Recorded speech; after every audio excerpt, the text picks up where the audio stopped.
2 Chroniques, chapitre 25. Amathia devint roi à l'âge de 25 ans, et il régna 29 ans à Jérusalem. Sa mère s'appelait Jodan de Jérusalem. Il fit ce qui est droit aux yeux de l'Éternel, mais avec un cœur qui n'était pas entièrement dévoué. Lorsque la royauté fut affermie entre ses mains, il fit périr ses serviteurs qui avaient tué le roi son père, mais il ne fit pas mourir leur fils, car il agit selon ce qui est écrit dans la loi, dans le livre de Moïse, où l'Éternel donne ce commandement. On ne fera point mourir les pères pour les enfants, et l'on ne fera point mourir les enfants pour les pères, mais on fera mourir chacun pour son péché.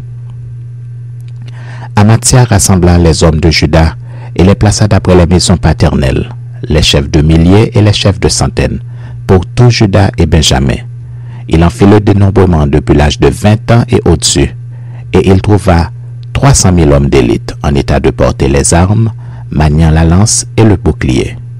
Il prit encore à sa solde dans Israël 100 000 vaillants hommes pour 100 talents d'argent. Un homme de Dieu vint auprès de lui et dit, « Ô roi, qu'une armée d'Israël ne marche point avec toi, car l'Éternel n'est pas avec Israël, avec tous ses fils d'Éphraïm. Et si tu vas avec eux, quand même tu ferais au combat des actes de vaillance. Dieu te fera tomber devant l'ennemi, car Dieu a le pouvoir d'aider et de faire tomber. » Amathia dit à l'homme de Dieu, « Et comment agir à l'égard des 100 talents que j'ai donnés à la troupe d'Israël? » L'homme de Dieu répondit, « L'Éternel peut te donner bien plus que cela. » Alors Amathia sépara la troupe qui lui était venue d'Éphraïm, afin que ces gens retournassent chez eux. Mais ils furent très irrités contre Juda, et ils s'en allèrent chez eux avec une ardente colère. Amathia prit courage et conduisit son peuple. Il alla dans la vallée du sel, et il bâtit 10 000 hommes, des fils de Séhir.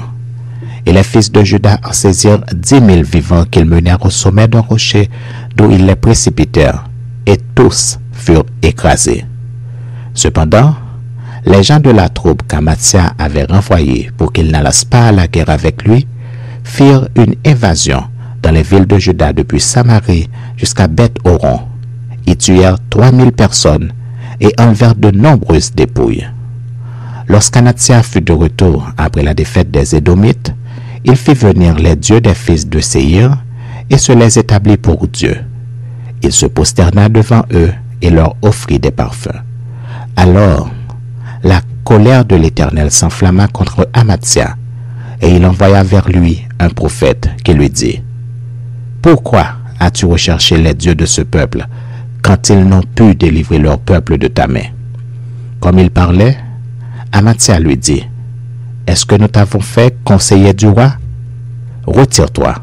Pourquoi veux-tu qu'on te frappe? » Le prophète se retira en disant, « Je sais que Dieu a résolu de te détruire, parce que tu as fait cela et que tu n'as pas écouté mon conseil. » Après s'être consulté, Amathia, roi de Juda, envoya dire à Joas, fils de Joachaz, fils de Jéhu, roi d'Israël, « Viens, voyons-nous en face. » Et Joas, roi d'Israël, fit dire à Amathia, roi de Juda, « L'épine du Liban envoya dire au cèdre du Liban, « Donne ta fille pour femme à mon fils. » Et les bêtes sauvages qui sont au Liban passèrent et foulèrent l'épine.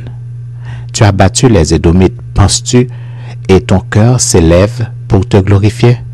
Reste maintenant chez toi. Pourquoi t'engager dans une malheureuse entreprise qui amènerait ta ruine et celle de Juda? Mais Amathia ne l'écouta pas, car Dieu avait résolu de les livrer entre les mains de l'ennemi, parce qu'ils avaient recherché les dieux d'Édom.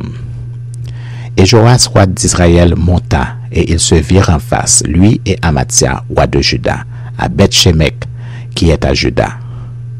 Juda fut battu par Israël, et chacun s'enfuit dans sa tente. Joas, roi d'Israël, prit à Beth-Shemek Amathia, roi de Juda, fils de Joas, fils de Joachaz. Il l'emmena à Jérusalem, et il fit une brèche de 400 coudées dans la muraille de Jérusalem, depuis la porte d'Éphraïm jusqu'à la porte de l'angle. Il prit tout l'or et l'argent et tous les vases qui se trouvaient dans la maison de Dieu chez Obed-Édom. et les trésors de la maison du roi. Il prit aussi des otages, et il retourna à Samarie. Amathia, fils de Joas, roi de Juda, vécut 15 ans après la mort de Joas, fils de Joachaz, roi d'Israël. Le reste des actions d'Amathia, les premières et les dernières, cela n'est-il pas écrit dans le livre des rois de Juda et d'Israël?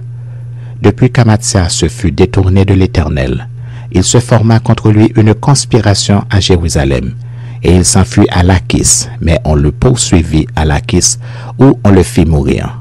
On le transporta sur des chevaux, et on l'enterra avec ses pères dans la ville de Juda.